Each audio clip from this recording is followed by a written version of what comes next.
The premise of what I'm telling you today is based upon the idea proven that you can increase your performance on exams. But it has nothing to do with tricking the exam. There are no such things as tricks to take a test. Not a well-organized test. None at all. And if anybody tells you they are, they're preparing you for a not well-designed exam, or it's just not true. But we do know that any exam itself tests your knowledge really of two things, and your competencies in two basic areas: knowledge and application of the material over which you're going to be tested. And that's number one.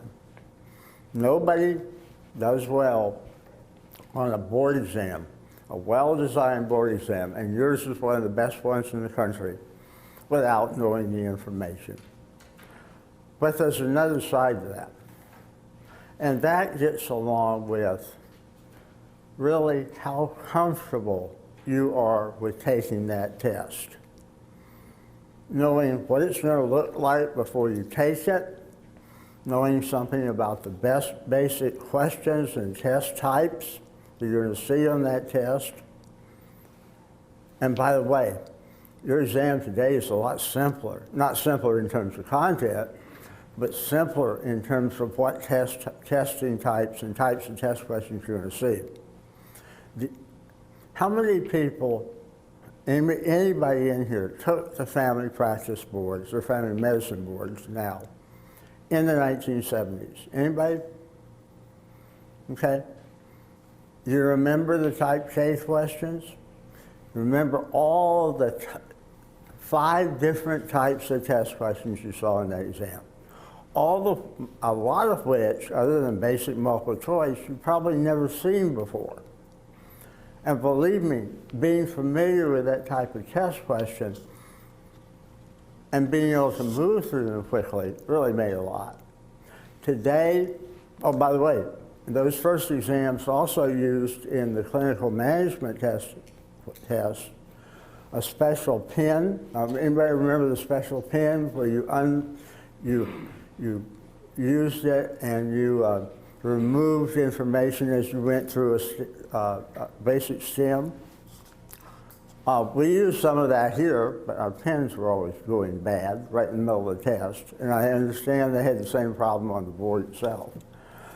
But today, you really have one type of test question, and that's multiple choice.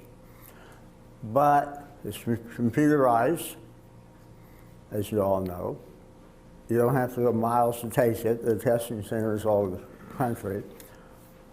And it also has some clinical management questions, but they're still basic multiple choice. Okay, so here are my tips, not tricks. Number one, review as much as possible the technical material over which you're going to be scheduled to be tested. And how do you know that? Lots and lots of information from the board itself. One big booklet and an exam blueprint, which we put copies of that in my handouts. The other thing is, and I talked about the 1970s, I'm going to really date, I wasn't around when this was done, but there's still some very good basic study skill methods that have been used for a long, long time. One is what we call S4RWQ. It was developed in the 1940s at Ohio State. And what does it say? It says this is the best way to review information. Well, let's talk about it right now in terms of reading. When you look at a chapter in a book, you look at an article, there's some efficient ways to go through that information. The first thing is to skim the content quickly. Look at the introduction, look at the subheadings, look at the conclusion. Then you read it. But because you've done that skimming first, you can go a lot faster. When you're through, jot down a couple of ideas you picked up, what you thought were the important points of that article or whatever. Write down on your own a brief summary. That's what you review. Always through that entire period, though, starting with the survey, ask yourself, what do I want to know about what I'm starting to read? What are the basic questions I want answered? By the way, this doesn't apply just to reading. It also applies to listening to lectures. Before you hear a lecture here, look at the person's handouts first. So you can pick up what you think you're going to find important and develop some questions about what you're going to learn. And then you listen to find out the answers to those questions.